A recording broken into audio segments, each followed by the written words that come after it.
o'clock having arrived, I'm going to call to order the Subcommittee on Legislative Process Reform. And if there are members who are seated out in the audience, they're welcome to come down and sit at the table. We've invited the entire Minnesota House. All the caucuses are invited to attend and participate. I'm going to start with a statement about the purpose of the committee, and then hopefully from that statement, we will then collect information, and at some point, we will act. But the purpose of the committee is this. It is to ensure that we take a look at a series of reforms that will allow us to uphold our constitutional responsibility of ending a Minnesota legislative session on time with a balanced budget. That is the primary goal of the committee. And when I say reforms, you're going to see a more expansive look at reforms than we even had in 2007 and in 2008. In 2007 and 2008, we had 8 hearings over the interim. 8. We may have 8 over this interim.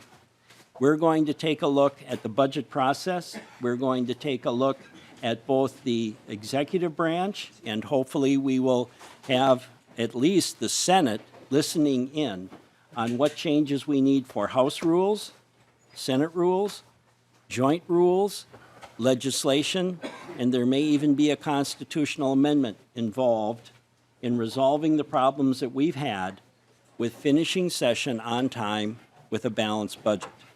So with that, we're going to start by having a presentation by nonpartisan staff. Mr. Chairman, I Yes. had my hand up. Representative Carlson. If you'll recall, when I chaired the Education Committee, I appointed you to chair a subcommittee on mandate reduction. And one of the things that you very wisely did was that you asked a couple of senators that you thought might be interested to sit in. And one of them, if I recall correctly, ultimately authored some of the legislation on the Senate side. I think it was Senator Murphy from Red Wing, if I recall correctly. If you haven't already, I would suggest if you know of anyone that's interested, and I'm just picking up on your comments, you hoped that the Senate would be listening. And perhaps there might be the equivalent of a Senator Murphy that would, I think he sat in on virtually every meeting that you held with that subcommittee. So that's just a comment. Representative Carlson, apparently they can't hear you. Can you hear me? No. Are- No. All right, so we've got a glitch somewhere. We'll pause until we figure out what the glitch is. Then I think I'll have Representative Carlson repeat your question. So I hope what we just had was recorded. The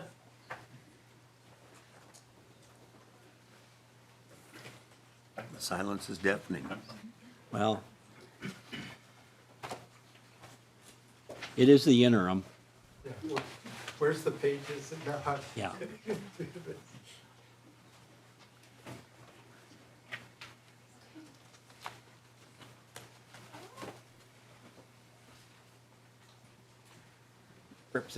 All the House members, come on down to the table. You don't need to sit out in the audience. Come on down. So if we have a House member that I've missed somewhere, let's make sure we invite them down. And if we had a senator, we would invite even a senator down.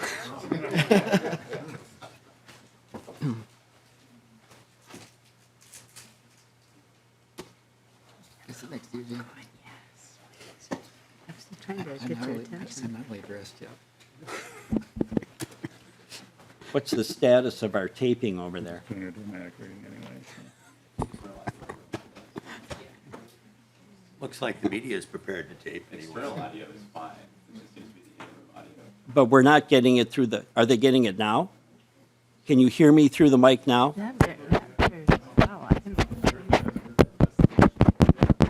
Yeah. We would just have to speak closer, maybe?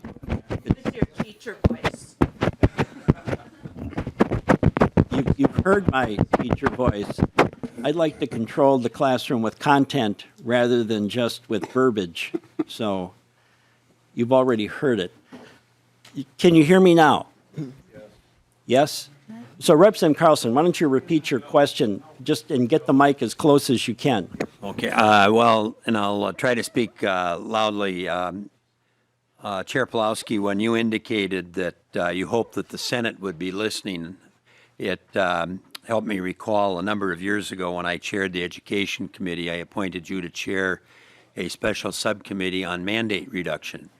And what you did at the time, you reached out to the Senate and asked if there were any senators that were willing to sit in, and Senator Murphy from Red Wing, I think, sat in on virtually all of the meetings and ultimately carried some of the legislation that your subcommittee proposed in terms of the reforms on the mandates in higher education. I was just picking up, oh, now we're really going. I was just picking up on your comment that you hoped that some in the Senate would be listening. And my suggestion was, if you haven't done so already, that if you knew of any senators that might be interested in reform, that you perhaps invite them to sit in and or at least give notice that they would be welcome if some chose to. But that was just a suggestion based on the history that you and I had on that mandate subcommittee. Representative Carlson raises an excellent point. There were two senators that have approached me at the end of the legislative session, one a Democrat, one a Republican, who expressed great interest in this. Subsequently, as I understand it, they have also talked to the Speaker's office. So the Senate, as you know, operates slightly differently than we do, but I'm hopeful that we will have senators also involved in this discussion, because they also understood what happened this legislative session and subsequently what's happened 17 times in the last 21 years with special sessions. So you raise an excellent point, and for people who don't understand or weren't here, in 97, 98, Representative Carlson and then I did a series of hearings on mandate reduction for higher education. Governor Carlson was also involved in that, and that's why I raised the executive branch. Some of what we're going to be discussing today cannot happen unless we have the executive branch involved. So you're going to, in subsequent hearings, we're also inviting parts of the executive branch in for a discussion of how these reforms will have to be implemented at the executive branch too, because this is going to be budget-driven, and it's a complicated process, and it's one that's going to take more than just one simple fix. There's no easy fix for this. It took us a while to get here. It's going to take us a while to get out. So Representative Carlson, I appreciate that, and we may even have senators at subsequent meetings. Thank you. Yeah, thank you. And with that, we have two individuals who have prepared. There's information in your packets. There's also information by the door. All of this is on the website under the Rules Committee. I want to thank all of the staff who's been involved in this, and I'm not going to do it necessarily by name, but the Rules Committee staff, the Greater Minnesota Committee staff, and the Agriculture Committee staff have all been involved in putting this together. So we have 3 different committees of staff working on this, and I want to thank them all. And they'll be with us throughout all of these hearings. So with that, I want to have the people at the table introduce themselves, welcome them to the committee, and then start their presentations. Bill Marks, Chief Fiscal Analyst. Mr. Chair, members, my name is Patrick McCormick. I'm from House Research. I'm going to start off with a brief overview presentation, and then Bill's going to take it from there. I'm here with actually several nonpartisan staff. Our charge today is to provide background information about the legislative process. My testimony is in your packets, but I'm going to walk through it. My first point, I've got 4 major points. My first is just to note that our role here is to describe the current process. There are real limits to what role nonpartisan staff can play in a reform effort. From the viewpoint of a nonpartisan staffer, there's nothing wrong or right about the legislative process. And we actually train our new staff to accept the legislature as it is and to work within it. In line with that training, our role today is only to describe the current system. And about to outline some of the past reform efforts, and then we're going to talk in detail about the executive legislative budget system, perhaps ad nauseum. Our testimony will be technical in nature. In fact, you might become somewhat frustrated at our very descriptive testimony. This is because you are the decision makers and we serve at your discretion, so we don't think it'd be professional of us to advocate for any particular reform. In your packet is a report from the Committee on Legislative Process Reform. The report was made in August 2008. I'm not going to walk through the report in any great detail. It's something that you should take away and spend time with yourself. It was based on combined ideas from testimony at the 8 hearings that Representative Pawlowski outlined, including ideas from the NCSL and ideas actually from the members of the working group. In outline form, there are 4 sections. The first section talks about the committee structure and procedural reforms which were considered at the time. The second section contains a range of possible floor procedure reforms. The third section outlines conference committee reforms, and the last has a series of miscellaneous ideas. If you look at this report, you'll see a number of reforms that one legislative body could adopt, and some of them have been adopted. However, most of the proposed changes would work best if the Senate and the House were in agreement. As you'll see when we discuss the budget in a minute, making most far-reaching changes to budgeting requires the governor, the House, and the Senate to acquiesce in a reform. Some reforms will require constitutional amendments. Since 2008, the legislature has adopted a number of changes to rules. Specifically, the House has adopted the following rule changes. In 2009, we adopted Rule 2.42. That gave the Rules Committee the power to establish and announce time parameters for consideration of bills on the floor. In 2009, we adopted Rule 6.40. That allowed Conference Committee reports to be available in both electronic and written format. Before then, it was only written formats. In 2011, we removed and struck Rule 2.42 and removed the power of the Committee of Rules to set time limits for floor debate. In 2011, we passed Rule 4.05, which is a budget rule, which establishes limits on budget amendments on the floor and in committee, on the floor specifically, sorry, when the budget resolution is not operative.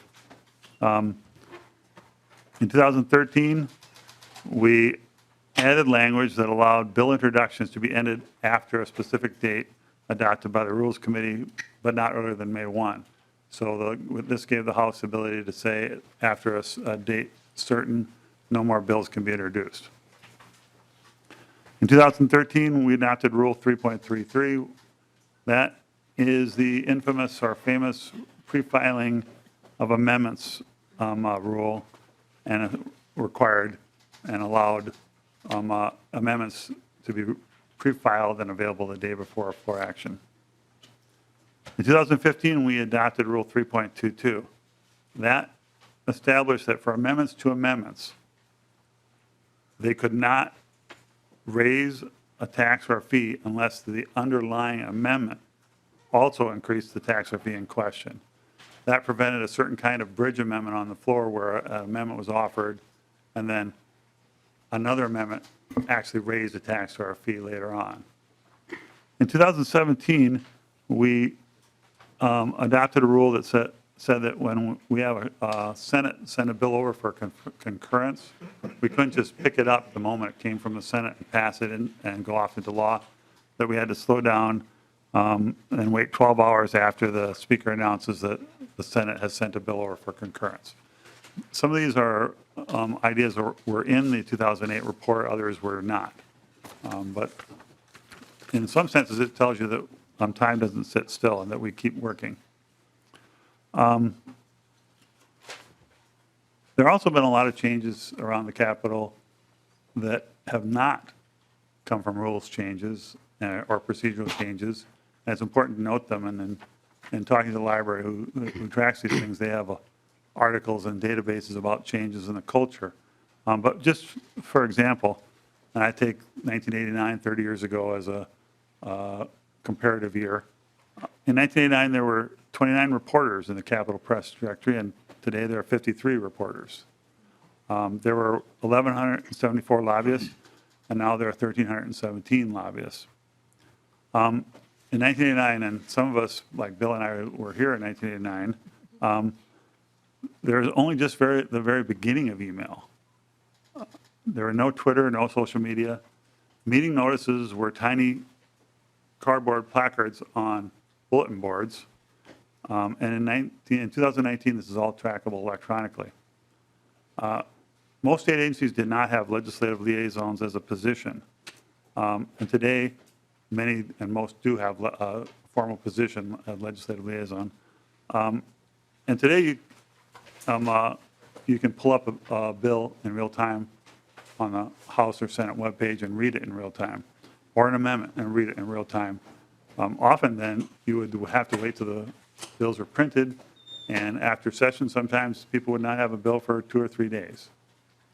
I remember in the 1980s, when we wanted the news, a clipping service, which would come around later in the day, would clip out all of the newspaper articles from across the state that had to do with the legislature, and that's where you would often see things for the first time. And today, you just click on your phone. So it's a different culture, and the reforms that this committee considers have to fit into this new culture. And at the very least, there's a far more attention paid across the state of Minnesota to the Capitol. Mr. McCormick, I'm just going to have you pause for a second. For folks who want to follow along in a literal form, there's a handout, Minnesota Research. He's on page 3 at the top. And if you want to follow along, he's sort of going bullet point by bullet point. So that would be also in the rack in the back, and it would also be on the website posted for the committee. So, Mr. McCormick. Mr. Chair, members, today a group of nonpartisan staff is going to outline the structure of executive legislative budget preparation.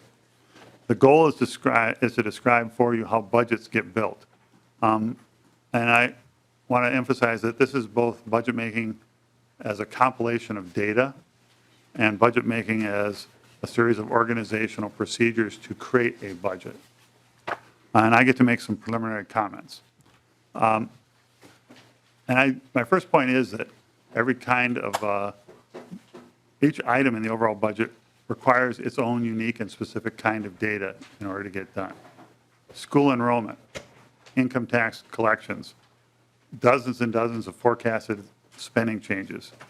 And it's, as a policy person, you can see that the budget rests on a structure of data collection about public programs. And this complex data-driven system requires MMB to merge this spending and revenue data in a timely manner. They have to get it merged to help the governor create a budget and the legislature enact a budget. And this is not a job that MMB just made up. MMB, I compliment them here, they're a nationally recognized agency, an award-winning agency, they do great work, but we, the legislature, helped design this process in statute.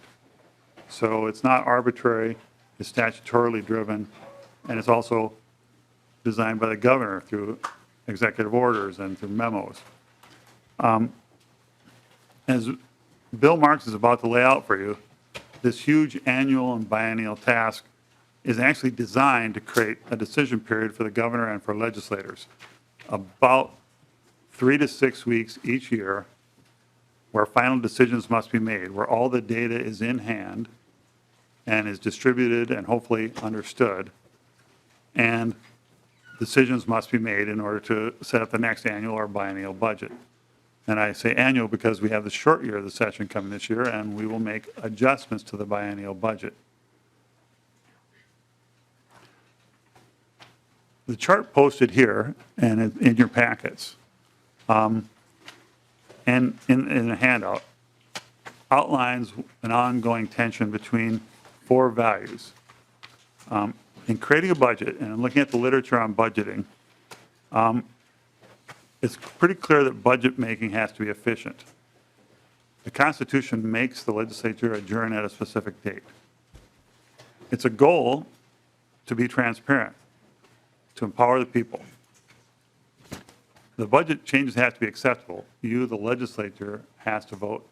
68 votes in the House, 34 votes in the Senate, and the governor has to sign it, and eventually courts have to determine that it's constitutional if there's a challenge. And finally, it's crucial that the budget be accurate, to get the right numbers so that when we do our work and balance the budget, it's actually balanced in a real-world fashion. It's a constant trade-off. And I would add that there are actually different players within the system who live in one or more of these corners. For example, the state economist lives and works out of the corner of accuracy. It's her job to provide an accurate budget forecast, and that's her emphasis over timeliness, over political deal-making. And the press, for example, and public advocates worry about transparency, and that's, in some sense, their professional duty. But most of the budgeting literature would argue that any given bill, any given session, any given process lives somewhere in a competitive tug-of-war between these values. And I would argue that any given reform fits somewhere between these four values. The Minnesota Constitution also places parameters on budget making. The Flexible Sessions Amendment of the Constitution established a flexible biennial session. The session is flexible because each legislature may schedule its regular session meetings as it pleases, as long as a given biennial session does not exceed 120 legislative days or meet outside of the January to May period. The session is biennial because each legislature is allowed, although not required, allowed to meet both years of the biennium. This creates a real constraint on your work. You can't start before the January beginning, and you must adjourn by the May date. The second major and important constraint that the legislature and governor live within is a balanced budget requirement. The balanced budget requirement is not explicitly stated in the Constitution. Rather, it derives from the limits on borrowing contained in the Constitution. The state may issue debt only for specified purposes. Borrowing money to pay for a deficit at the end of the biennium is not an allowed purpose. Thus, the budget must be imbalanced at the edge of the biennium. And therefore, the legislature and the governor must establish a balanced budget.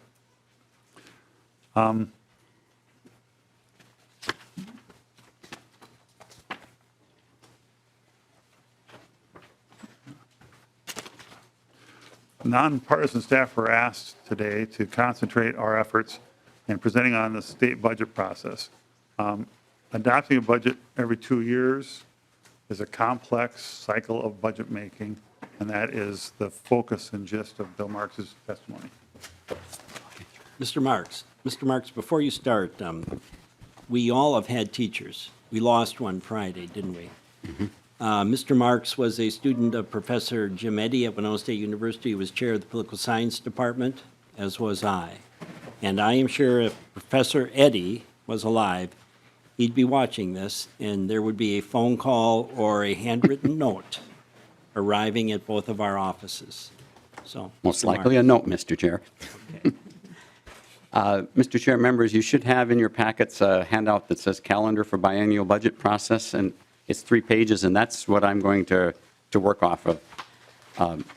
My attempt here is to take a biennium, the 2-year budget period, and just to lay out key dates throughout that biennium or even leading up to that biennium as to things that are specified in statute or just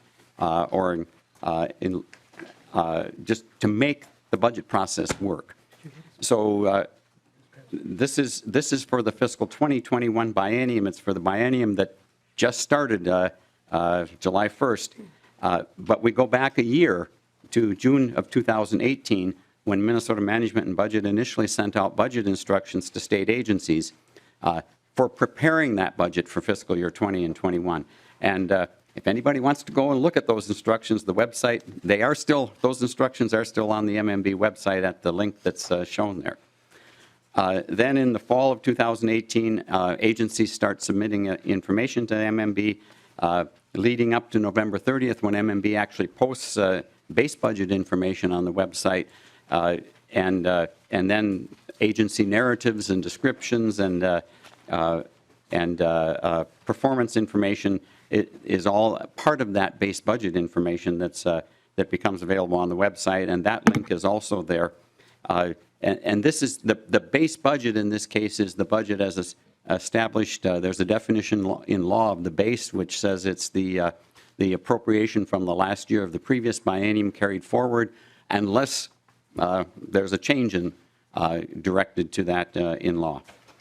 Then December 5th of 2018, the November 2018 forecast was released. And just as a note, that's the first forecast that has actual forecasted figures for fiscal 20 and 21 instead of planning estimates, and the first planning estimates for fiscal year 22 and 23, the tails years as we talk about them in the budgeting process. And the law requires that November forecast be delivered by the end of the first week in December. January 8th, the legislature convened. Mr. Marks, I'm going to just stop you for a second.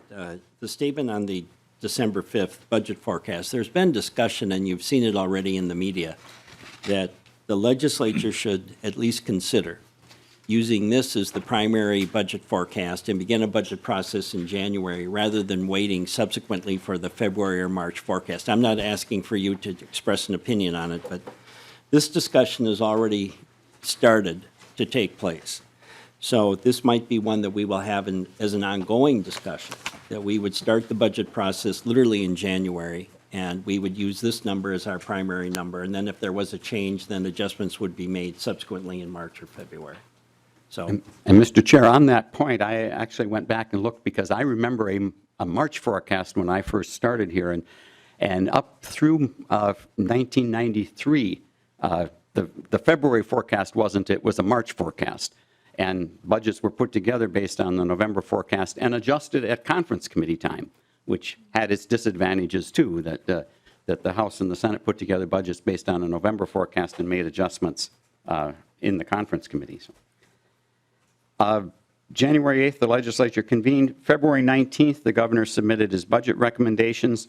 And just a note here that the law allows a new governor additional time to submit a budget. Had it not been a new governor this year, the requirement would have been that the governor's budget recommendations would have been due January 22nd. It's the fourth Tuesday in January for a non-new governor, and the third Tuesday in February for a new governor.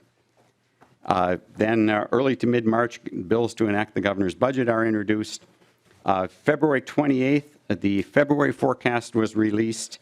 And that was then the document that, as the chair mentioned, we used for putting budget information or budget bills together and basically assembling the budget for in the 2019 session.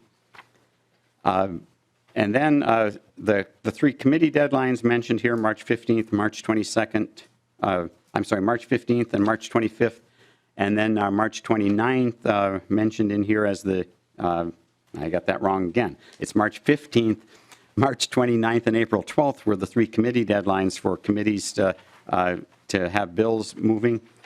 The March 22nd date shown on here is when the governor submitted revised budget recommendations to the legislature. These were changes in the governor's budget recommendations to fit with the February forecast. And just the note in the last sentence here, there is no statutory requirement for a governor to submit revised budget recommendations. That's been the practice for many years, but it's not required in law. The March 25th date at the bottom of the page, that's a requirement in House rule that the House, within 25 days of the February forecast, actually the rule says most recent forecast, must adopt a resolution that sets general fund net expenditures limits and limits for each major finance and revenue bill. And I made a note in here that the Senate rules require the Senate to do that within 30 days of the forecast.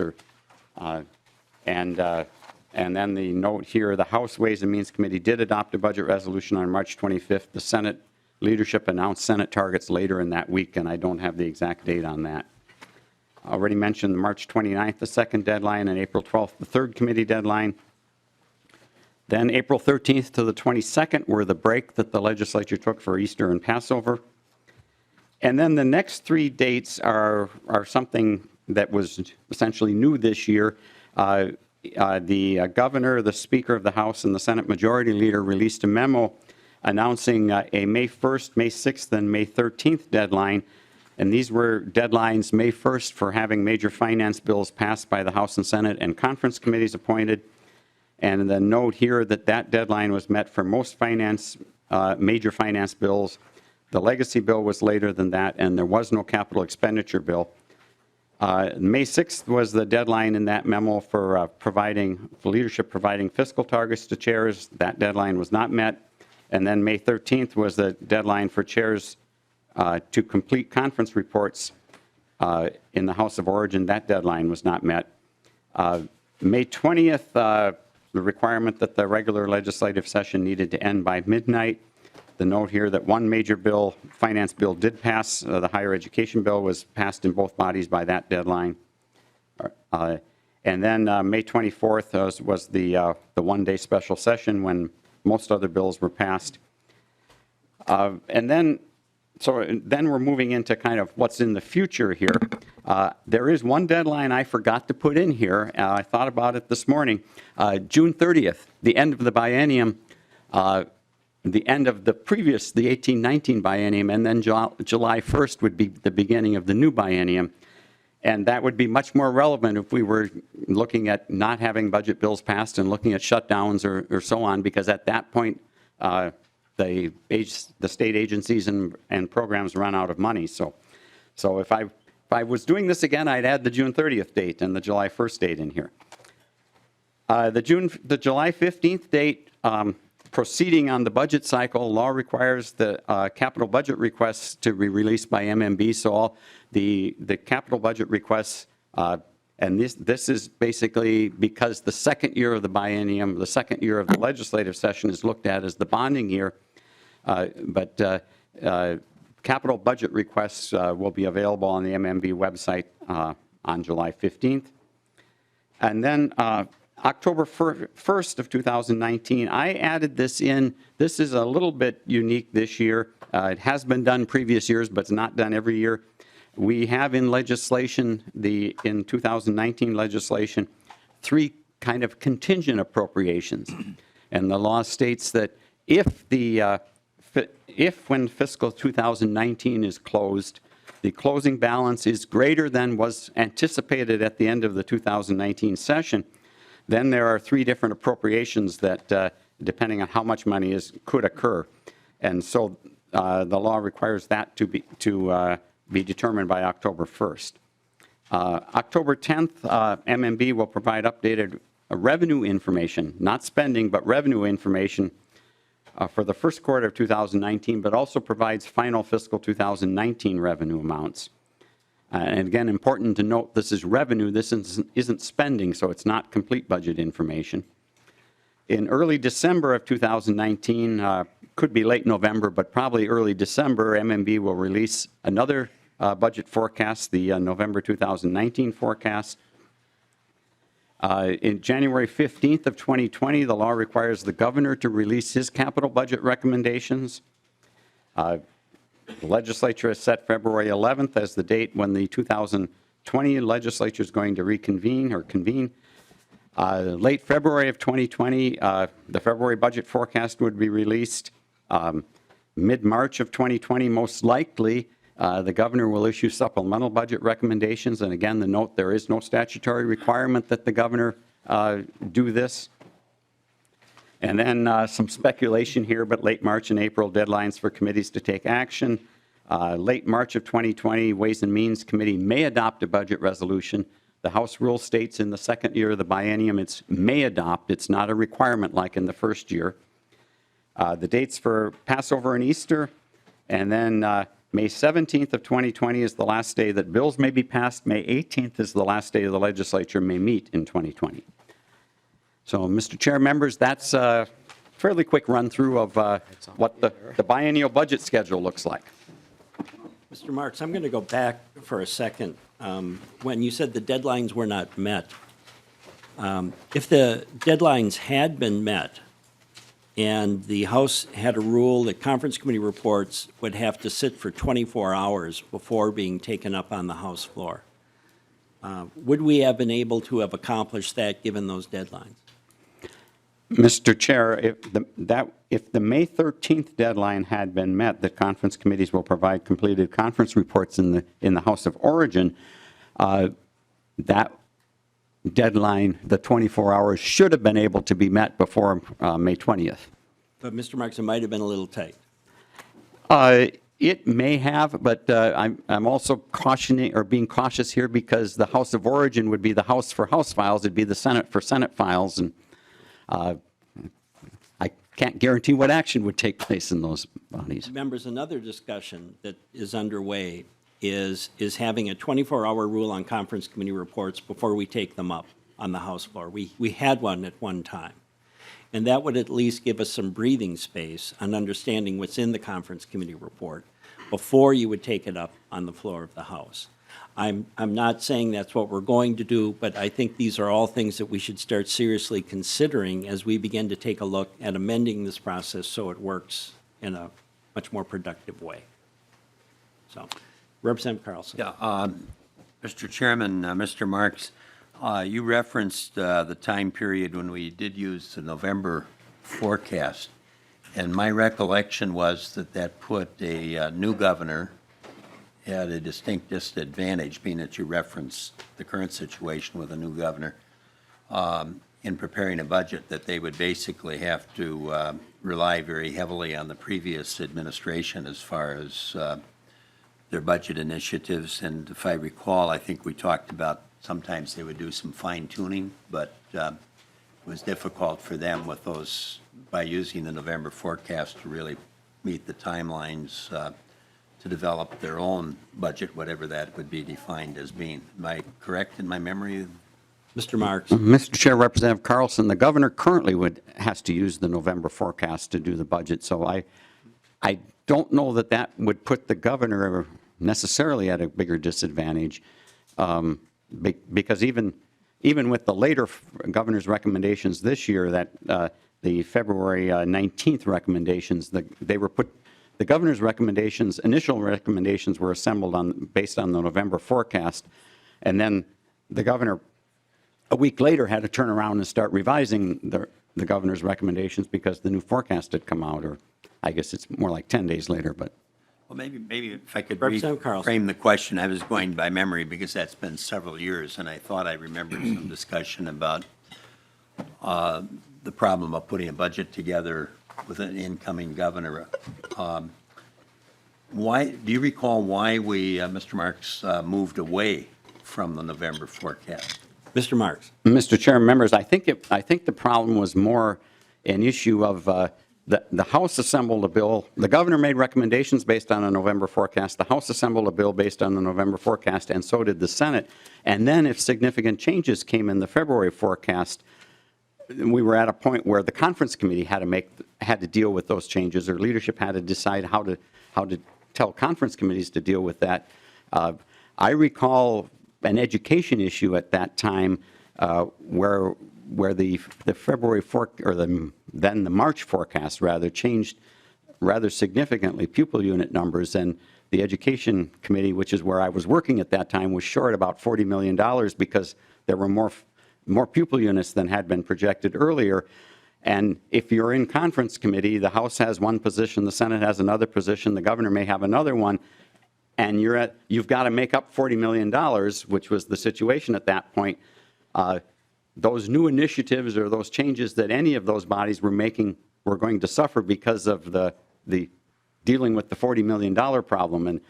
And I wasn't in this position at the time, so I don't want to speak as though I was, but I think that was part of the problem was getting to conference committee, then getting new numbers, and then having to adjust to those new numbers.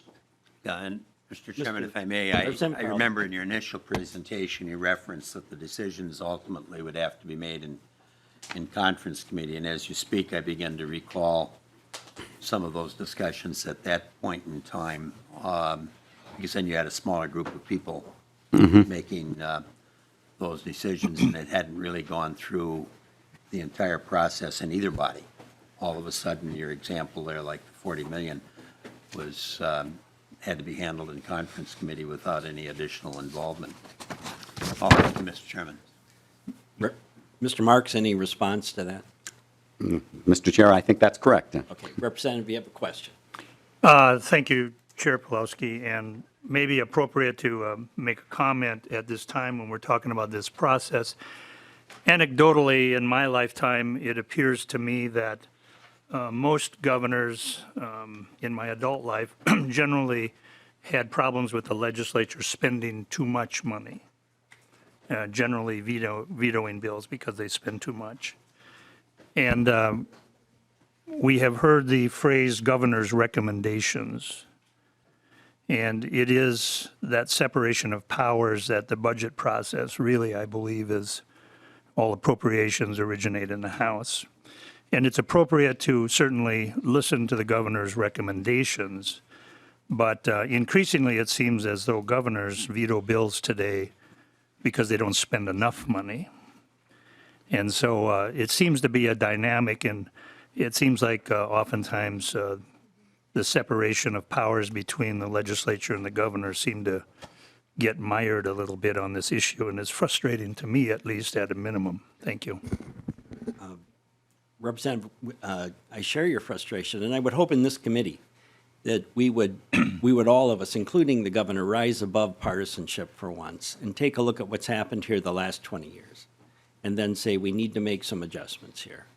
And partisanship should not be the primary consideration. It should be the good of the state.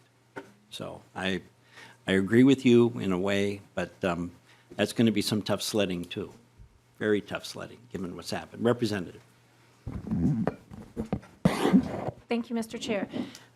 This question is to Mr. Marks. When you were talking about the $40 million that was in the education budget that year, if we had had complete budget information at that October 10th date, would that $40 million have been recognized at that time? Mr. Marks. Mr. Chair and Representative Claiborne, I don't recall the details of that, and it was, I think, updated pupil unit numbers, and remember that reporting wasn't quite as prompt 30 years ago as it may have been now. But I do remember that the Education Committee afterwards had a hearing on how the Department of Ed collected pupil unit data and so on. But it was an issue of there were better numbers available at that time, and because the forecast didn't come in until March, they were in that March forecast, and we wanted to recognize those numbers at that point. Representative? Follow up, please. Sure. Then would you think it would be a better process to include the complete budget numbers, both revenue and expenditures, or do you think it would be all right to continue as we currently are? Mr. Marks. Mr. Chair, the forecast currently does include both the revenue and the spending numbers. They are never complete because we're in the process of doing it, and they always, like education numbers aren't complete until after the school year is over, and we know how many pupil units there actually were or how much spending actually occurred, and it's some point after the school year is over. So yes, it should be both spending and revenue numbers, and I think we currently do that as far as the way the forecast would work. Okay.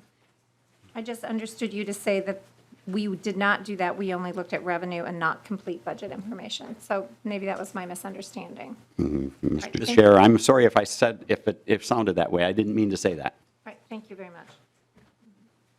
Shifting back to Mr. McCormick. And Mr. Chair, members, it might be worthwhile just to mention that one reason why the February forecast is valuable is because we get crucial new data that may not be available in the November forecast. So for example, December sales tax revenues, which key into how good of a holiday season we've had, might be crucial information, especially if we're changing, we're shifting from a surplus situation to a potential recession, that's another fact for the legislature to take into account. And, or we get new revenues, but we also get new data about the national economy.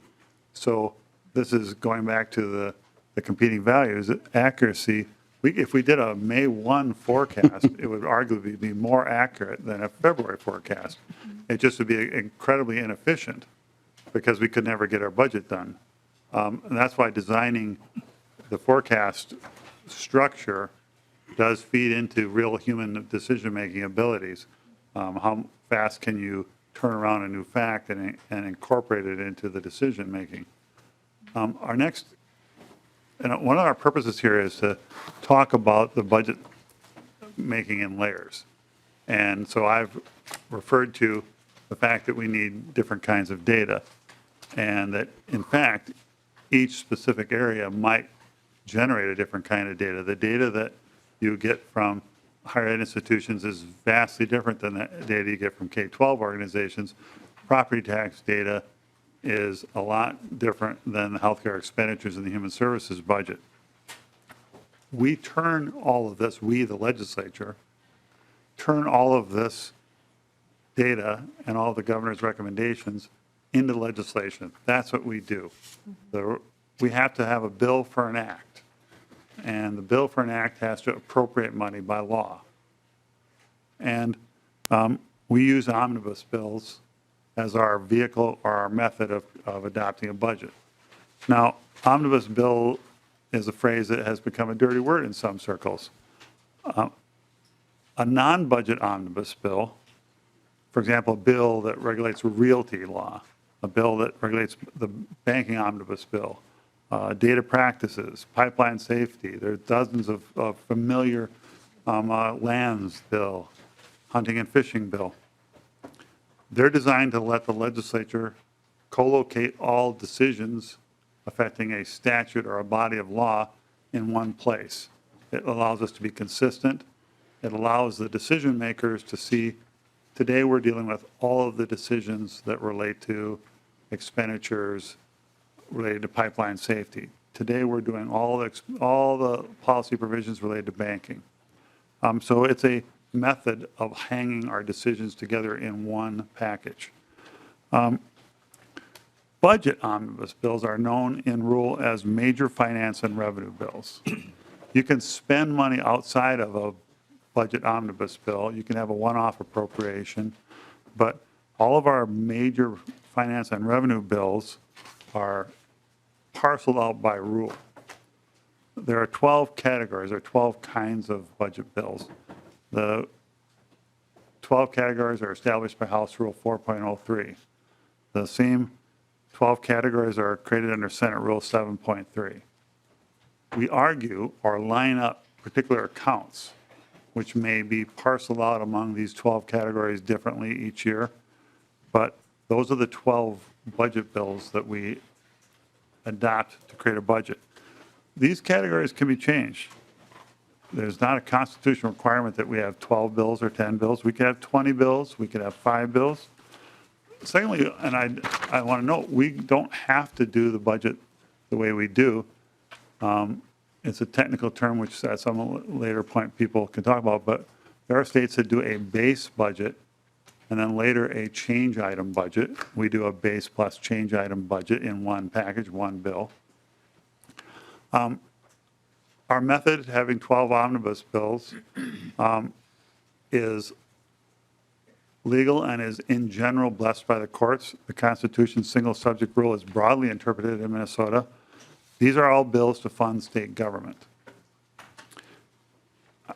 In consonant with our decision to try to present to you the layered effect of making a budget, each of these bills uses the budget data particular to their area and works with specific state agencies and commissioners in their area. As a person who's staffed more than one omnibus bill, it's important to know they all have their own culture. They have their own traditions. They have their own history and their own best practices. When I became director of House Research, everybody told me that the K-12 bill does it their way. And I have staffed a K-12 bill once in my life, and I know they do it their way. The tax bill does it their way. And it's not arbitrary. They're not making up a unique way to do things. They have different constraints, different ways data are presented, different ways that they have to write their budget. Why is the HHS bill so long? Why do we go some years without even having a tax bill? Why is K-12 data-driven and formula-driven and uses fiscal notes in an entirely less common way than other bills? One starting point for budget reform is understanding that not all omnibus bills are the same. We brought today's staff to talk about the unique data and culture of 3 of the bills. We could have picked any 3 randomly, but we chose 3 of the big ones that drive our budget decisions each year and that are problematic some years, all years, but that we can't do a budget without these 3 bills. And they couldn't be more different, and the people who staff them couldn't be more different. So we have 3 different teams to just briefly talk about the uniqueness of their areas. Mr. McCormick, before we do that, can you go back and explain the difference in a base budgeting approach? Mr. Chair, basically it would be that the base budget is in place and it might be enacted early in session, or it might be enacted in statute where there's a base budget in place and that continues on, and the legislature then is making changes to that. If it's a statutory base budget, then the legislature is only dealing with changes to that base budget each year or each biennium. If it's a situation where the legislature might come in January and enact a base budget, and remembering that the definition of base in our case would be the appropriation for the last year of the previous biennium, unless that was a one-time appropriation or unless the base is stated differently. So that might get enacted in January, and then the legislature would concentrate on what changes do we want to make to that base? Do we want to increase some things? Do we want to eliminate some things? Do we want to decrease some things? Do we want to repurpose some things? That would all be done in the change bill. Mr. Marks, this has also been discussed over the last few years as a possible alternative to the way we do budgeting now. And I bring it up because it would be a unique way of understanding your limits before you decided to make changes. And I think there is a sometimes lack of understanding of what the limits are inside these budgets when you are then beginning to dump thousands of bills into a system to make changes in budgets where you don't understand what the base of the budget actually is. I raise it as a point because this should be about budgeting, and it shouldn't be about simply passing bills. And these budgets are complicated. They have ramifications, as we found out in the last legislative session, that ripple and are going to be addressed probably in the next legislative session. So this base budgeting concept is something that's also been discussed and hopefully will continue to be discussed as an alternative to what we do now. Mr. McCormick. I'm sorry, Representative Cotter. Thank you, Chair Pawlowski. And kind of on that point, something that I know you've worked on or spoke of in the past is the number of bills that are originated and introduced in total and also per member in some ways. And obviously, there's probably some controversy if we limit the number of bills that legislators could introduce, but it's certainly a topic that's worth maybe discussing a little bit. But I was wondering if Mr. McCormick could comment a little bit on the volume of bills that are introduced and the workload that comes from the revisor's office. My kind of concern a little bit is, perhaps bills that are introduced not by legislators that, either, other special interests or lobbyists or other departments, and what, if you have, could give us an idea of what percentages are introduced by legislators and other lobbyists just call you up and say, yeah, so-and-so I talked to, and you can introduce the bill or work on this, and how that would affect kind of more at the beginning point and then ending up to where we pass an actual budget as opposed to just trying to pass bills. Mr. McCormick. And at a later date, I can provide data going back some years, or the revisor can provide data going back some years. It's important to note that under the current system, bills are all introduced by a member. A member has to sign on as the chief author of a bill. And the bills arrive in a member's hand in a variety of ways. And in new member training, we talk about the substantive ways. One is that the governor and the executive branch agencies submit bills, and they submit them by rule after the February forecast, and those bills arrive and are available for introduction. They don't have to be introduced if no member wants to do that.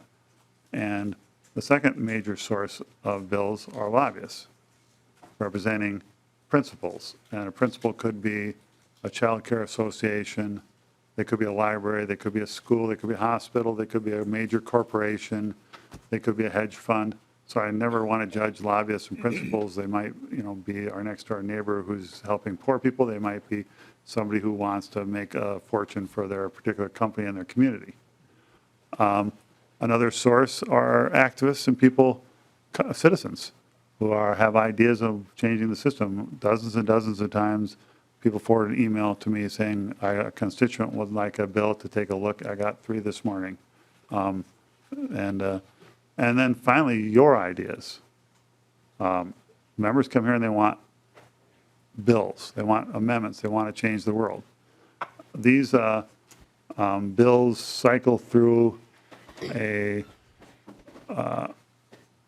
committee and are assigned to a committee, but they're drafted by our office, House Research, and they're drafted by the revisor's office, and they're drafted by Senate Council and Research. And our workload picks up in November, when you're after the election specifically, and through December, and then peaks in January, February, March, when the committee deadlines are approaching. You want your bill introduced in advance of the committee deadlines because you want it to pass, and it falls precipitously in April and May. And this year in May, we did very few bills. We do amendments. Our office switches to, and the revisor switches to amendments, because bills are alive or dead. And if you have a great idea, you need an amendment on the floor or in committee. I'm an agnostic on whether we have too many bills or not. So, do you have an idea? Representative Kosnick, you wish to say anything more? Well, yeah, I thank you for the discussion, and I think maybe if we talk to members, sometimes we go to get a bill introduced, and it takes a little bit longer than what we would normally think. Maybe 2 weeks, and when you're in the middle of session, so it's just something that maybe I'll Representative Kosnick, in discuss a little the bit. presentation that Mr. McCormick did earlier, he had some numbers of the increase in lobbyists and other things.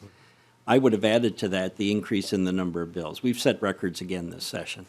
I want to remind members of a statement that was made by Brenda Erickson from the National Council of State Legislatures in the first 2 hearings we had in December. And I think it was Representative Freiberg who had brought up a discussion about the bills and the so-called ownership of these bills. She was emphatic that these are not members' bills. When these bills are introduced, they belong to the state of Minnesota and to the people. And when we take possession of them, that becomes a problem too.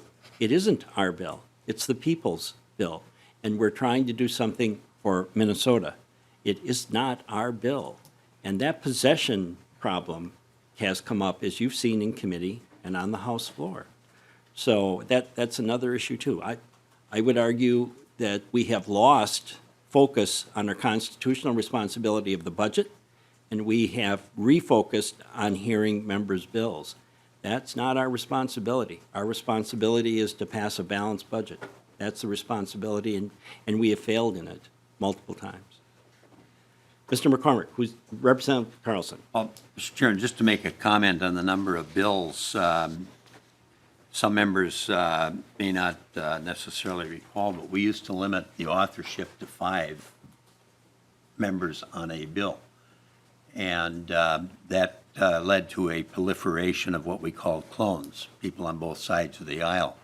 So when we expanded the authorship, I think it's 30 or 35 now. The idea was to eliminate the proliferation of clone bills, and that hasn't worked out exactly like it was initially thought, because we still have a lot of clone bills coming from both sides of the aisle in a bipartisan, nonpartisan comment. That was an attempt. Now, I think in the U.S. Congress, and maybe Mr. McCormick can correct me if I'm wrong, I think they have no limit on the number of authors on a bill, at least in one of the two bodies. I'm not necessarily advocating we expand it to potentially all 134 members being on a single bill, but just repeating a little bit of the history there where we've tried to wrestle with that to eliminate at least the clones, and that didn't work out very well in the end. But if Mr. McCormick could comment, Mr. McCormick. is there a limitation at the upper end, or are there legislative bodies that allow for more signatories on a bill than what we do? Mr. Chair, Representative Carlson, House Rule 1.12 limits the House to 35 authors, or 35 co-signatories, one chief author and 34 co-authors to a bill. You're right, in Congress you can have as many as possible. Most legislatures don't want an unlimited number because it begins to look like passage by subscription. So if you had 68 signatures on a bill, it would look like, well, we have a majority for this bill, and it would create an incentive for members to go around and then they would say, look, we have 91, why are you not releasing this bill? Why are you not passing this bill? And that's an extra constitutional, extra legal process that most legislatures feel it doesn't have a place. Representative Carlson. I wasn't necessarily advocating for it, it was just acquiring information, but what comes to mind when you said that that might create the perception that you already had all the necessary votes, 35 authors plus one clone is 70. Same thing. Again, I'm not advocating that, just pointing out that we've tried to wrestle with that issue in a variety of ways through the years. Representative Rumnick. Thank you, Mr. Chair. Back to the budget process. I guess my question, maybe I've forgotten.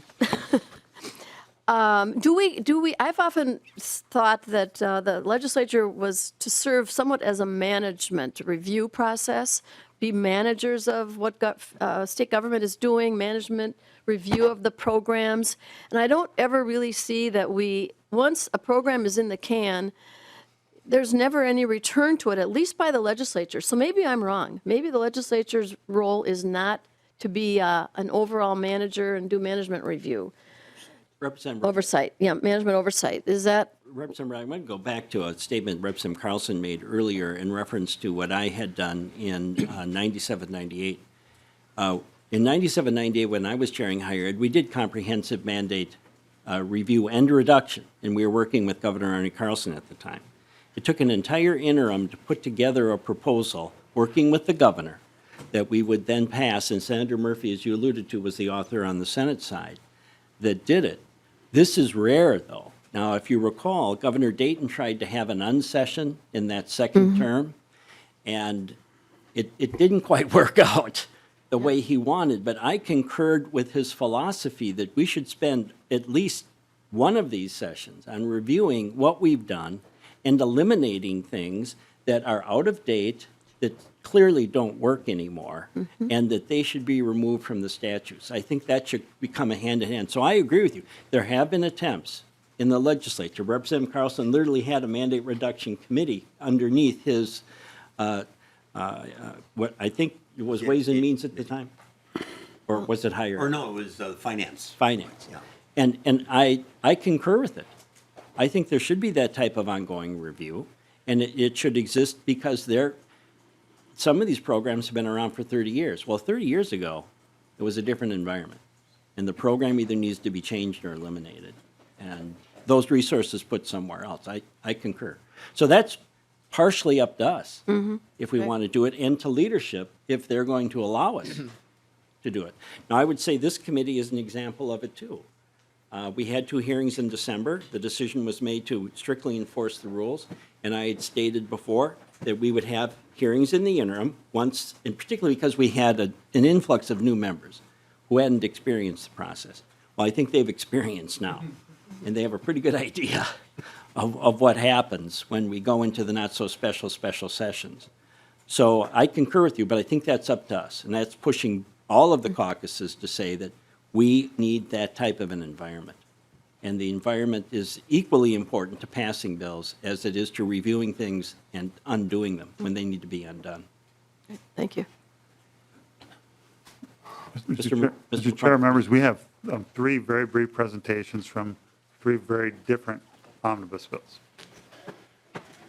And these are in the packets also. I think they're labeled by the different presentations. So there's the Omnibus Tax Committee, Omnibus Health and Human Services. So whoever's going to be up first, Mr. Chairman. welcome to the committee, and please identify yourself for the record. Mr. Chairman, I'm Doug Berg. I'm the fiscal analyst for the Human Services Committee in the House, and we're going to kick it off. Mr. Chun and I will talk a little bit about the Human Services bill and budget process, and we're going to try to just highlight a little bit. Generally speaking, the things that Mr. McCormick and Mr. Marks outlined apply to all of the budget areas, but there are some things about human services that maybe are unique or are of note as it goes through. You should have a back and front page, one-page item in your packet that I'll work from. And just generally on the budget process and timelines, the thing that is probably most notable about human services is the size and complexity of the bills in the spreadsheet. It is commented on every year. Our bill coming out of the House this year was over 1,000 pages long. The final bill was nearly 700 pages. The spreadsheet is 40 pages long. It's a large, complex bill. It encompasses a lot of programs, a lot of subjects, a lot of money, a lot of policy. So that just requires it, the virtue of the size and the complexity create time pressures and staffing pressures that you have to acknowledge are different from other bills. I'd also note that in some years, and this was one of them, there are multiple bills. Mr. McCormick mentioned that there are 12 omnibus bills in the rules that we could do it differently. In fact, we do it differently to some degree. There was one omnibus human services bill, but there were 2 other major human services finance bills in play at the end, the vulnerable adults bill and the opioids bill. And so the interplay between those is something that affects the budgeting and the decision-making process. Again, that can be done in multiple ways and has been done in multiple ways. The structure of the House matters. There are currently 2 subcommittees that feed into the Human Services Finance Committee to do its work. Those committees have to finish their work for the omnibus bill to be done. They, this year, both handled it in different ways. One chose to forward whole bills as their work product, and another chose to create a division report. That affects how we proceed and on the timeline we can proceed. And there are a lot of pieces of the Human Services bill that tend to need to go to other committees, and that when it's well organized, separate bills will go off to the Data Practices Committee or the Judiciary Committee or the GovOps Committee. Or, as was the case this year, we had a major tax item that caused the entire bill to go to the Tax Committee originally, and then at the end that was put in a different bill. And those kinds of decisions make a big difference in how the timeliness and how easy it is to move bills around and get them done. As far as data goes, Human Services is a big consumer of the revenue forecast, and that'll, I would point out, as being kind of one of the, maybe it's the most important thing in human services of the various budget areas. Human Services has a large number of forecasted programs and a lot of money in it. And I have a couple of supplemental sheets that I'll just briefly refer to. If you look, there are 3 pages of just numbers, and the one that is hand numbered, page 1 at the bottom, is the cover page of the DHS revenue forecast for revenue and spending forecast for February rather. And you'll note the various programs there. There are about 12 or so, 10 or 12 programs that Human Services have that are forecast. And so we need to know what the base of those programs is to work off. And just as an illustration of the amount we're talking about, if you look fairly about 2/3 of the way down the page, there is a bolded line, net general fund expenditures. And you'll see these numbers are in thousands. This is Human Services, that for 20 and 21, we have about $6.4 billion general fund that are affected by the revenue forecast. That is in the vicinity of 1/3 of the state general fund budget. So I'm trying to just emphasize how important the revenue forecast is in Human Services. And it affects, how much is on the bottom line for other divisions to spend. And if the forecast is going the wrong way, it affects how much the legislature needs to come up with if we are in a situation of cutting the budget.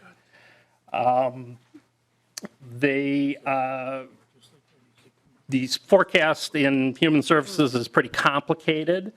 It tracks what the current law projection is, but that is changed by eligibility changes that are in law, that come into law, and according to prior past legislation, according to federal regulation may change, frequently happens.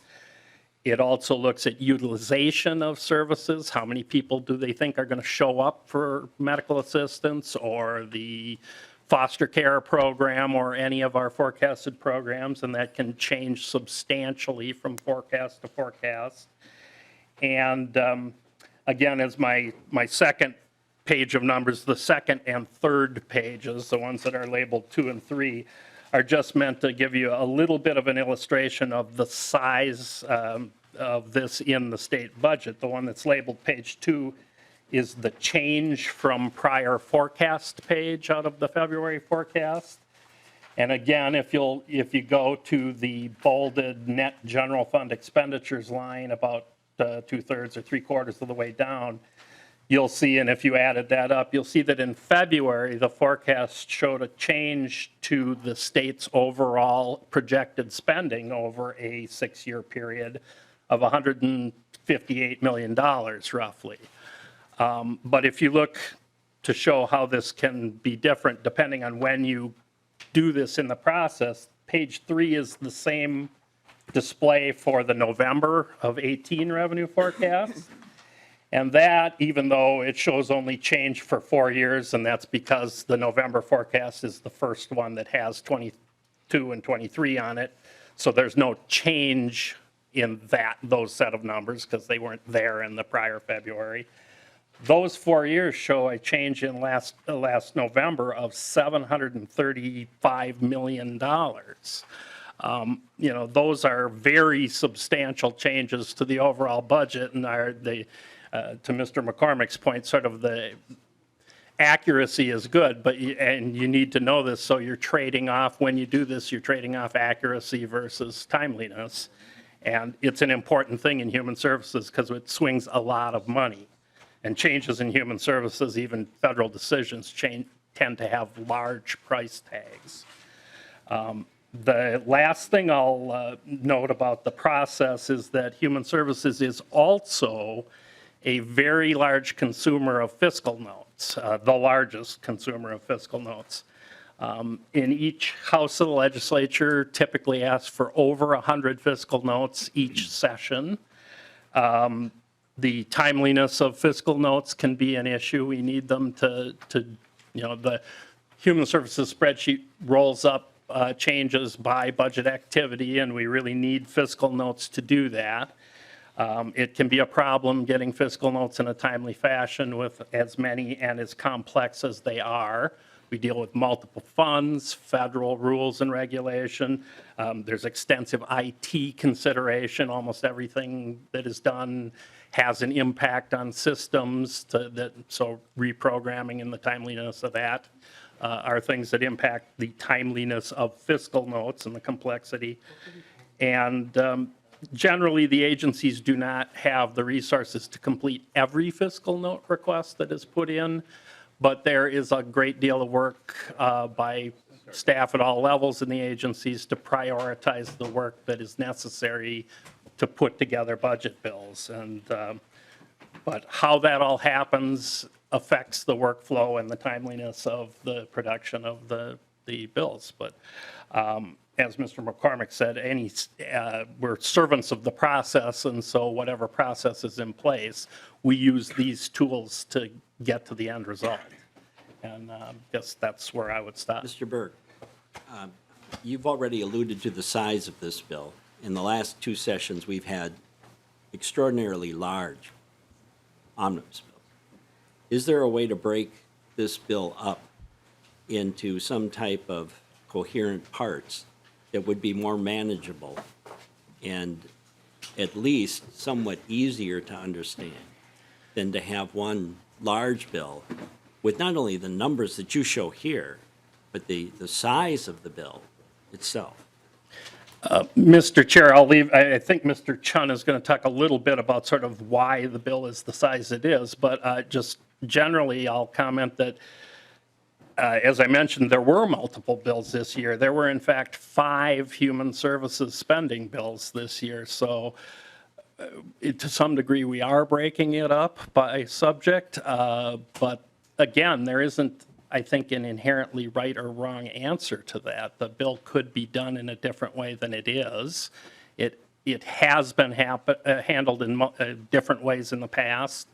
Sometimes there is more policy in it than other years, but again, I don't know that there's a correct answer to that question.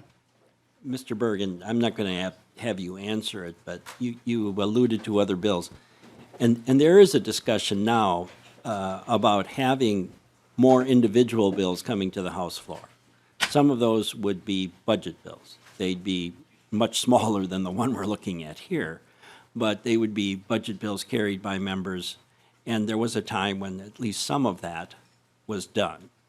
So as again, we're considering different resolutions, having more bills, smaller bills coming to the House floor might be one way to do it. And I'm not asking you to respond, but Mr. Chun, are you next on the, okay, well, okay, Representative Carlson. I'll sorry. wait for Mr. Chun. Okay. Welcome to the committee, and please identify yourself for the record. Mr. Chair and members, Randy Chun with House Research. I'll continue by briefly going over the process of assembling an omnibus spending bill and also talk about the length of the Health and Human Services bill. So first, the process of assembling the HHS omnibus bill is similar to that, I think, used in other budget areas. Bills are heard and amended during the committee process. They may be laid over by the committee for possible inclusion in the omnibus bill. Then during the deadline weeks, staff are told by the chair which laid over bills should be included in the omnibus bill. Staff may also, at the request of the chair, draft new proposals to include in the omnibus. Because the language in the HHS bill is often so complex and technical, House Research staff normally work closely with agency staff on amendments to clarify or correct provisions in the bill. One unique feature of the bill that's been commented on is its length relative to other budget bills. And there are several reasons for the length of the HHS bill. The first is that the HHS committee has jurisdiction over a wide range of policy areas. These include, but are not limited to, healthcare, mental health, chemical dependency, income maintenance, social services, health occupations, public health, HMO regulation, and also nursing homes and long-term care. A second reason is that the statutory language governing programs that are administered by the Department of Human Services can be quite detailed and lengthy. These provisions often specify quite detailed criteria related to recipient eligibility, program services, covered benefits, provider reimbursement, federal compliance and how a program is to be administered. So what this means for practical purposes is that a large number of provisions need to be added to create a new program, or a large number of existing law provisions need to be amended to modify an existing program. In contrast, the statutory language for programs that's administered by the Minnesota Department of Health tend to be less detailed and shorter in length. And then a third reason is that the HHS Omnibus Bill also contains, at times, policy provisions that are not directly tied to money. Sometimes these provisions are included because the agencies weren't able to have all their policy bills heard on time, or sometimes there's little legislative interest in having separate agency policy bills. So the large size of this bill means that it can take a considerable amount of time for House research and reviser staff to assemble the bill, to process engrossments, and also for paper copies of the bill and engrossments to be printed. So this is something that is usually factored in when setting the schedule for committee and floor action on the HHS Omnibus Bill. And Mr. Chair, that concludes the, I guess, the HHS portion of this presentation. Mr. Chung, do you recall how many bills were referred to the Health and Human Services Committee this session? Mr. No, I don't have that. We'll have to get back to the committee on that. Mr. Berg, would you know how many bills were referred? Mr. Chair, I don't. We can get back to you on that. Okay. Would 500 be a ballpark number? I don't know, Mr. Chair, I'm not sure. That sounds a little high to me, but maybe between the policy committee and, I'm not sure. Mr. Chung, when you said bills are laid over, you wouldn't happen to know how many bills were laid over and then how many of those laid over bills were ultimately included in the omnibus bill? Mr. Chair, that's also something we'll have to try to go back and see if we can. I think we might reconstruct. revisit this Okay. with those numbers to get a better idea of the totality here of what the committee's dealing with. And I'm going to go back again to some type of a practical way of dividing this up so that it could be in an understandable format when it comes to the House floor, rather than 1,000-page bill. So we'll revisit this. Representative Fred. Mr. Chairman, Nope, on you that didn't. point. You were were just putting food to your mouth. Okay. Representative Carlson. When you look over here, I thought. No, I I even saw have my hearing Representative- aids in, so I guess I got one. Representative Carlson. Sometimes I don't have them in, and then that's the point. But at any rate, I was just sitting here recalling with, the sheer size of that bill. At one time, the division responsibilities were terms have changed, but it was called Health, Welfare, and Corrections. I don't recall whether they reported out a separate corrections bill or not, or whether that was all part of their omnibus bill. I guess we'd have to look back and see just how that operated. But the division responsibility were three major accounts. And with some restructuring a number of years ago, that was changed. But we had a recent speaker who commented about separating the human service part from the health part of the bill. And so my question of either of the two staff people, Mr. Chung or Mr. Berg, would be, how complicated would it be to separate, on the face of it, health issues and human service issues? Because in my recollection, some of those do interact fairly closely. But whichever one of you could take that with a brief response. Mr. Berg, you wanted to? Mr. Chair, I think there are complications to that. On the face of it, the budget, there's a health department budget and a DHS budget.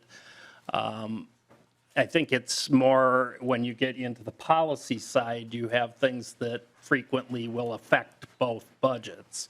And then you have to find a way to effectively track what's happening and make sure you're getting, if something affects both the departments and it's in two places, that you make sure you have both parts of it. So it's doable, but there are interactions that complicate it. Tim Carlson. Yeah, and Mr. Chair, and I don't recall the detail other than, I think it was Speaker Thiessen I think it was after he was Speaker, raised that question of looking in that direction at least, but nothing seemed to have ever come of it at that point. The other question I would have, quite frankly, one of my frustrations, Mr. Berg, when you referenced fiscal notes, was when we were, or when I was chair previously of the umbrella committee, the finance committee as we called it. One of the problems was getting the fiscal information necessary for us to take it up in the full committee from the division in a timely manner. Fiscal notes were delayed and we needed them to put the bill together. There seemed to be less of that this time. So in your judgment, being that you've staffed that committee for some time now, Mr. Berg, did the fiscal note side improve this last session? Because it didn't seem to surface as a big problem with full Ways and Means. Mr. Berg. Mr. Chair, Representative Carlson, I guess I would judge that it went fairly well this year. There were, I can think of a couple of bills that where fiscal notes were still pending when they got to the Ways and Means Committee after having left the Human Services Division. Those tended to be more minor bills, and in, I think, a couple of cases, we were waiting for fiscal notes that said, just confirmed that there was no cost to something where it was iffy. But generally, there's a lot of, the fiscal note system we have works reasonably well, and there is a lot of work between the staff and the agencies and MMB to manage the workflow and make it clear what products we're going to need when. I will comment that, laying out what legislative committees are going to take up when is very valuable to having an orderly process, but that can't always happen. Yeah, Representative Carlson. Chairman, my perception, and I was asking about the omnibus bill, when we would be waiting to meet the deadlines for the omnibus bill, and there would be a problem with getting fiscal notes so that the bill would be ready for Ways and Means or Finance historically. And it seemed better this time, and I just wanted to know, being that Mr. Berg referenced the sheer number of fiscal notes, whether his perception was the same as mine. Thank you. Representative Cosnick. Mr. Chair, thank you. I was notified by staff, your question earlier about how many HHS bills. Apparently, there was 267 finance bills introduced and 285 policy bills for a total of 552. So my recollection was We're pretty close. fairly accurate there. Yep. That's a significant number of bills for one committee, or even one committee and a couple of subcommittees to handle. That's a lot of bills. Mr. Chung or Mr. Berg, are you finished? Or? Yes. All right. So, oh, I'm sorry. Who else do we have here? Representative Rumbeck. Thank you, Mr. Chair. So the volume of work in this committee, maybe Education Committee, several others, major policy areas, where that, how it comes to the committee seems to me to be something we could work on, which is that maybe there's a way to know from the committee members, okay, what are the areas to tackle? Because right now, it seems like the problem solving is little bill by little bill. Do we have ever a big picture of, how this area needs attention and what should be the focus, particularly for this, legislative session? So I think the problem-solving aspect is completely, disregarded. How do we define the problems and in what, ranking and rating and so on before, dumping hundreds and hundreds of bills on people? Representative Rumbeck, and that's why I asked Mr. McCormick to better define, and Mr. While there are others that defined it too, the base budget concept. Yeah, that right. You start out with a base number and you work off that number. Mm-hmm. And I think there has to be some realization here that there are limits to all of these budgets. And it's not a blank check. So within those limits, how are you going to deal with 500 and some bills, half policy, half finance, given whatever the budget is of Health and Human Services? So there is an issue. Who else had that? Representative. Mr. Chair, my concern is somewhat similar. When you're looking at Health and Human Services, we would want to be making sure that we're spending our dollars in the most prudent way to take care of the entire picture or the need that the state would have. And I would be concerned if we just divide Health and Human Services for the sake of making smaller committees to look at a fewer number of bills, that we may have one committee who is saying, we can do this health situation, and another committee saying, well, we won't allocate dollars to food. Or food might be a bad example, but to some other need that really should be working in concert. But because they're being looked at separately, we're not seeing the bigger picture. So to the larger picture, I think we have to say, what is our goal and what is our value for the state? And then to try to see how we would formulate the committees that way. Representative, you make an excellent point, and I'm going to go back again. Unless you understand the budgets you're dealing with, it's very hard, I think, to make that point. And I think we've operated in many cases without any type of understanding of the budgets that are before us until we get to the end of session. And then in wonderment, we go, well, we didn't know that. We should have known it from the beginning. Gentlemen, are you two finished? And, yes. All right, Mr. McCormick, who's next? Okay, 12, the easy one.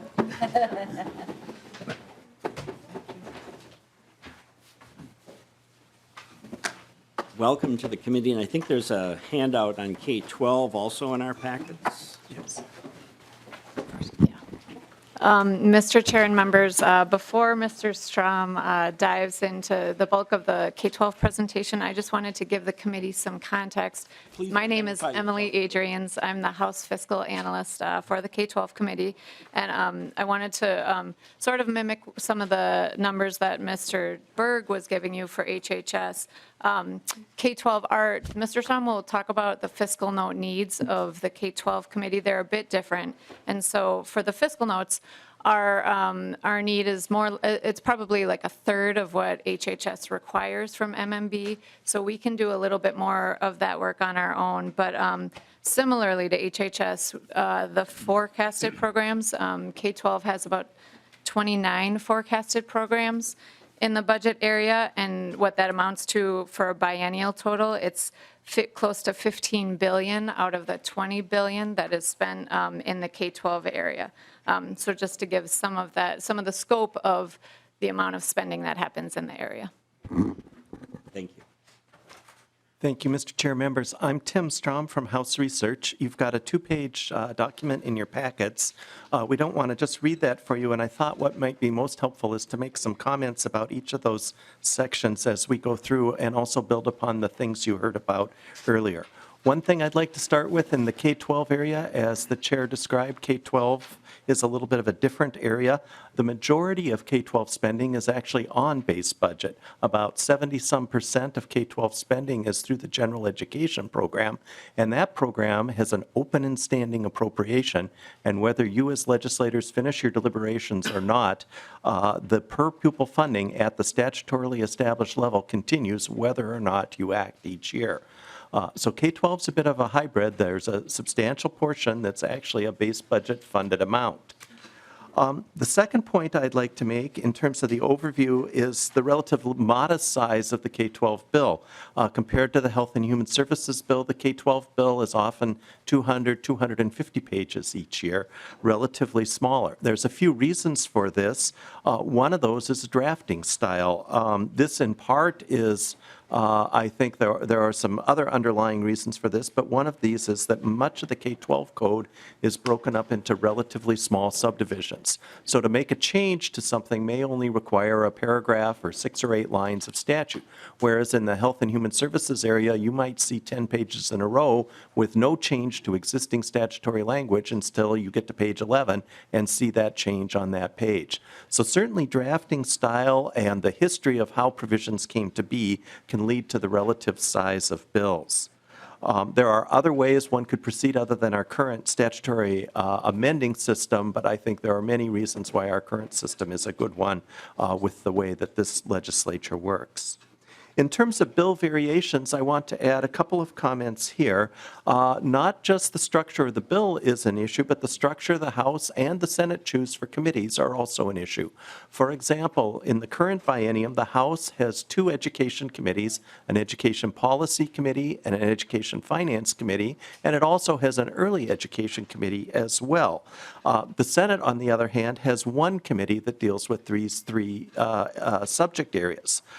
So one thing to think about is even if the House were to say, let's have a separate omnibus education finance bill, a separate education policy bill, and a separate early education bill, what might happen under the current structure is when these bills come to conference committee, the Senate would say all 3 of those will be in 1 conference committee with our chair, and the end result may be that all 3 are rolled together there as well. So even beyond the structure and rules of the House, one must think about how the other chamber is configured and how they're going to prefer or desire to negotiate bills as well. In terms of statistics, very few House bills pass as individual bills any longer. Some years, a half a dozen or so may pass as individual bills, but generally, the policy and the finance are combined into 1 omnibus bill. There have been years, and some recent years, where a separate policy bill has passed, either one body or the other, but generally speaking, most of the subject matter related to education, both budget and policy, have been combined into a single bill.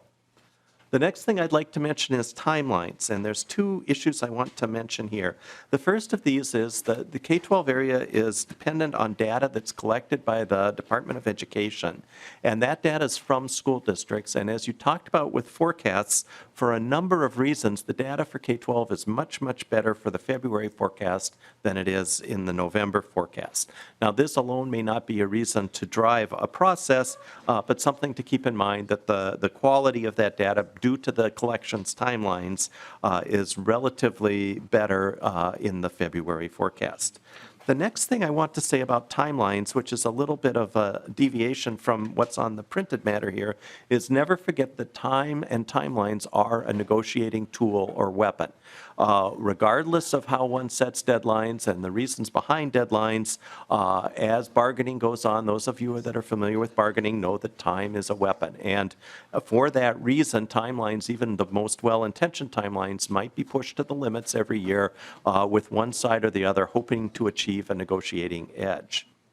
I briefly mentioned some data issues. The 2-page handout talks about these in brief, and I just say that for the K-12 area, nearly everything is based on students and student counts, and these pupil changes are reflected in the forecast, and they're also built into the forecast base. So unlike some areas of the budget, a change in underlying pupils won't cost the legislature anything compared to base budget because those change in pupil units are built into the budget base.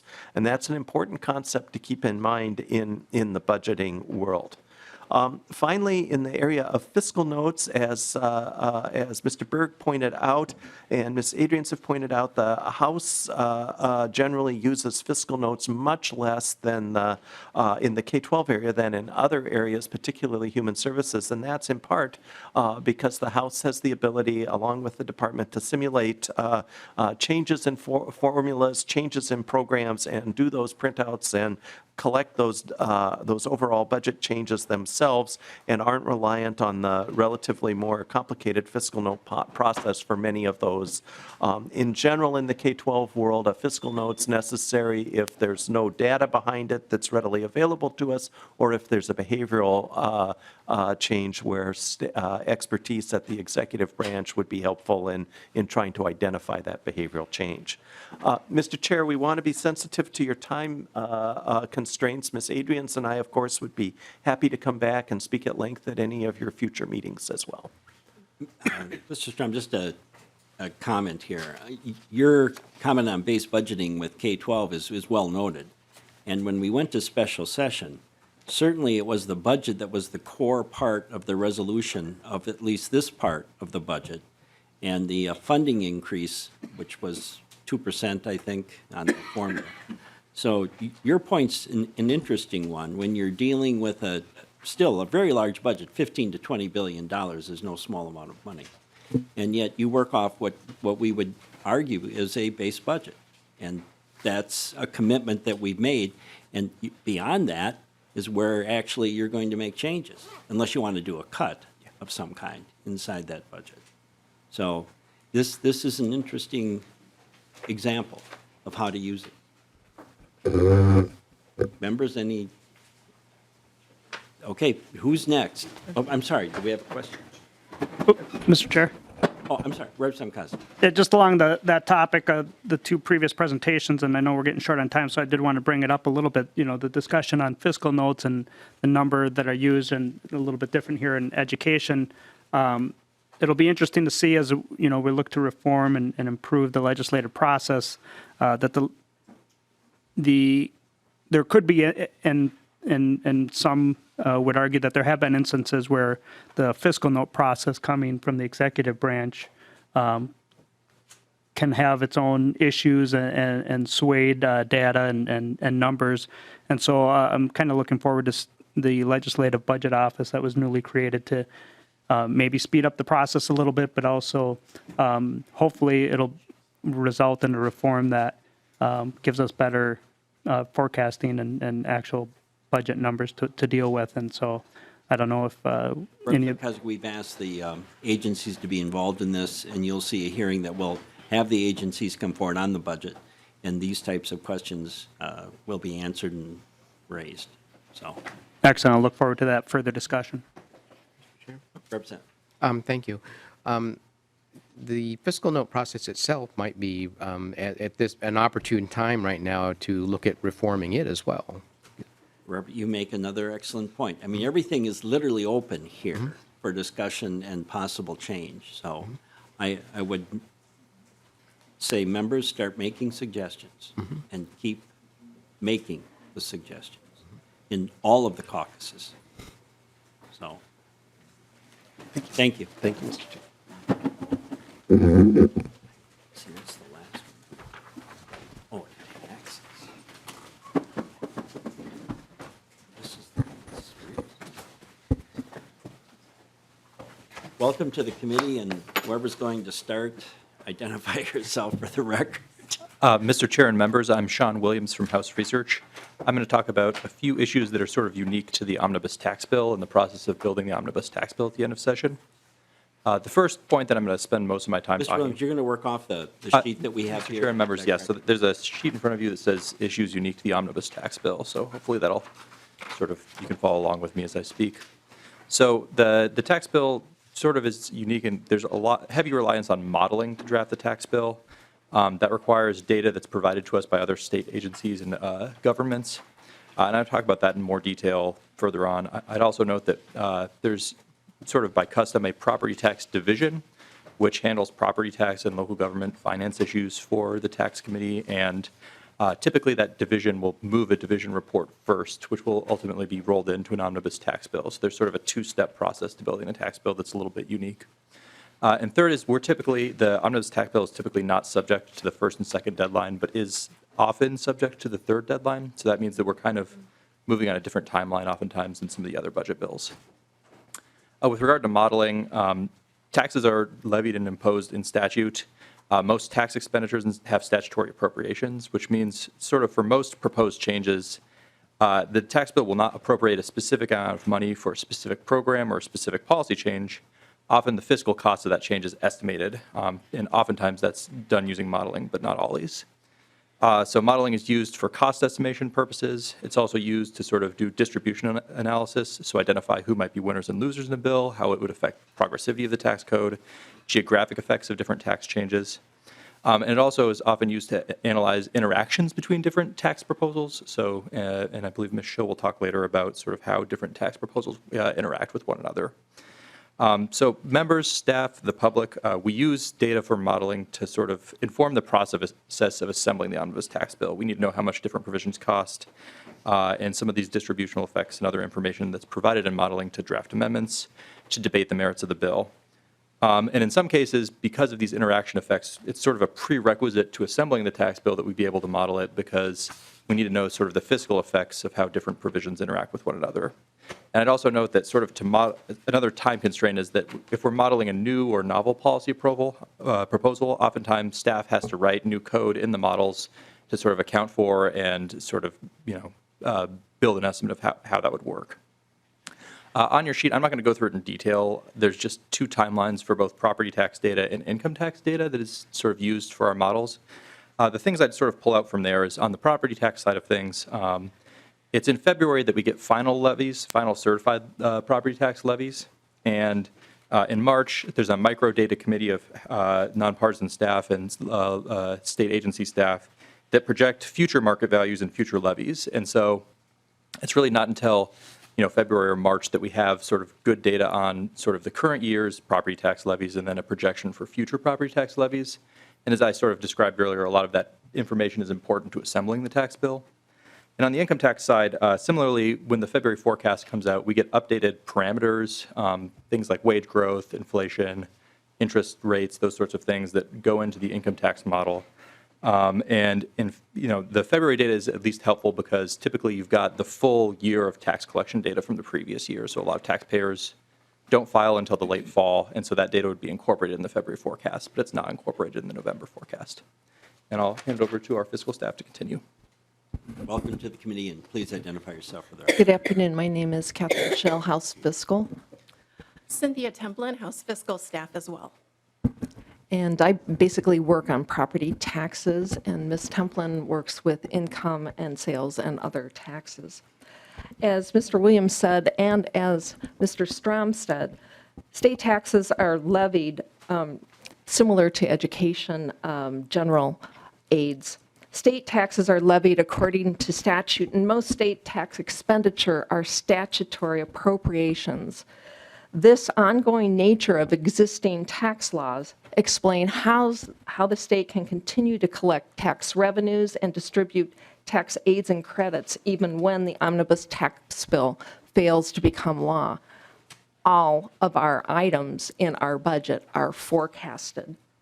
The omnibus tax bill is a culmination of proposed changes to existing state tax law. For the 2021 biennium, the 2019 February forecast estimated $46 billion in existing state tax revenues and $3.7 billion in tax aids and credit spending. The tax spreadsheet tracks each proposed change in law using data from a revenue estimate, an analysis that scores the direct fiscal impact on state tax revenues resulting from a proposed tax change in state law. The revenue estimates are prepared and published by the Department of Revenue's Tax Research Division. And last biennium, there were over 700 revenue estimates completed. Unlike fiscal notes, and I think this year we perhaps used 5 or 6 fiscal notes the whole session. Fiscal notes are completed by state agencies and reviewed by MMB. The revenue estimates are done by a small number of staff at the Department of Revenue. Given the complexity of Minnesota's tax laws and tax hearing deadlines, sometimes achieving a completed revenue estimate can include tension between the competing values of accuracy and efficiency, two of the areas that you see on Mr. McCormick's chart. Mr. Chair, just one comment about revenue estimates. Unlike Human Services and the Education Committee, the Tax Committee operates using revenue estimates. And again, unlike fiscal notes, these revenue estimates are only reviewed by the state agency, the Department of Revenue. They're kind of vetted through that agency mainly. Occasionally, I think MMB economists are consulted, but for all the tax bills that are heard in the tax committee, they all get revenue estimates. I don't have the number. I don't have a number for how many bills were actually heard in the tax committee, but I have over 200 revenue estimates just on state taxes alone that were completed by the small staff within the Department of Revenue. This might be for any of you, but what would drive a, we're not in session, revenues are changing, what would drive a special session? What's the point at which the governor would be taking a look at revenues and say, as we did during the recession, there is actually a decline, and a sharp decline, and it looks like we're going to have to make some adjustments. Is there some magic percentage or number as you're monitoring this? Mr. Chair and members, I know of no magic percentage that drives this.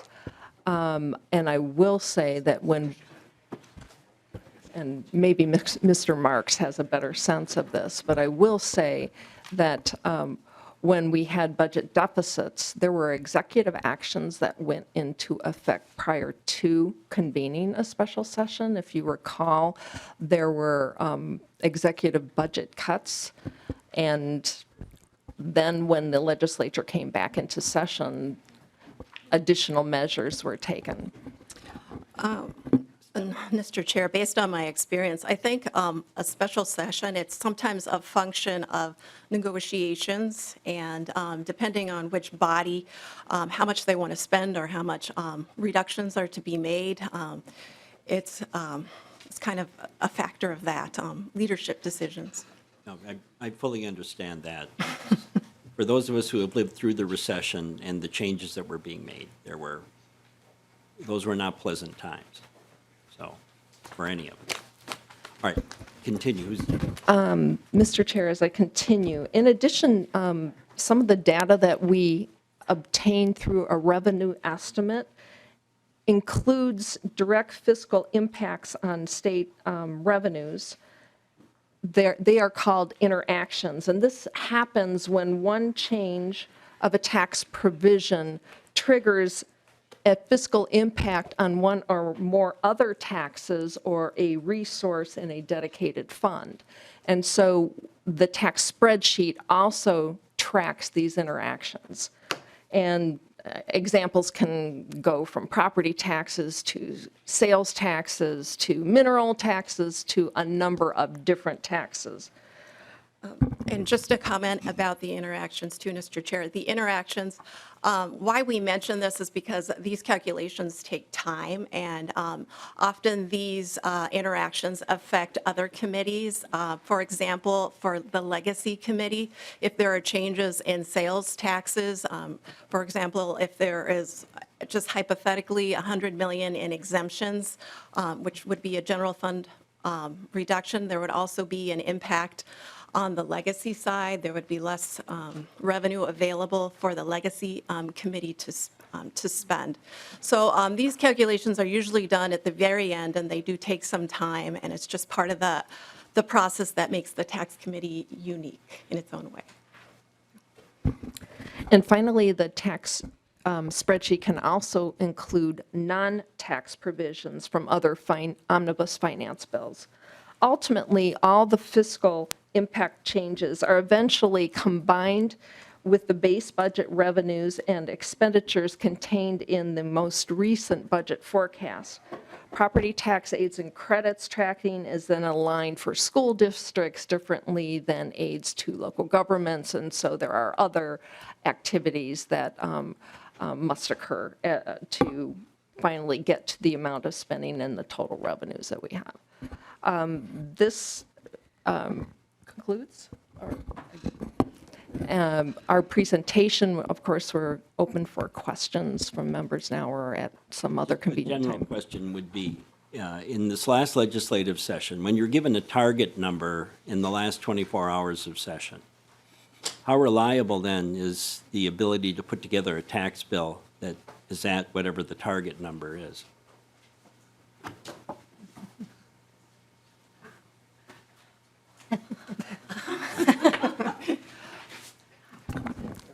I think it's decision of legislative leadership on what could be included or not included. Mr. Chair, often when a target is provided and staff must assemble a bill, often legislative staff is prepared and has several different scenarios that have been kind of baked and are sitting on the sidelines to to be used for the final omnibus bill. What gets complicated sometimes is when there's interactions with other taxes that could get missed if there is a shortage of time. I raise it not to question your professionalism. I raise it because we push you to do things in an incredible short span of time and expect it to be correct, when in fact, there simply isn't the time to do the job that needs to be done. When we're giving targets to multiple omnibus committees in the last 24 hours, and we're expecting all of these things to balance out, I think it's a wonder that anything gets done correctly. And that's not your fault, that's our fault. That's why I raise the issue of if you're given a target within 24 hours at the end of session, and we expect it to be right, sometimes there, as we know, there have been errors. And sometimes, and I was in the retiring room this past session when there were questions raised on relatively small bills to try to understand what exactly it was that the House was about to pass or not pass on the House floor. And it's all because of that time crunch. So I'm complimenting you for doing a great job when we put you in a position where it's almost impossible to do the job. Anything else? Thank you. Thank you all. Mr. McCormick?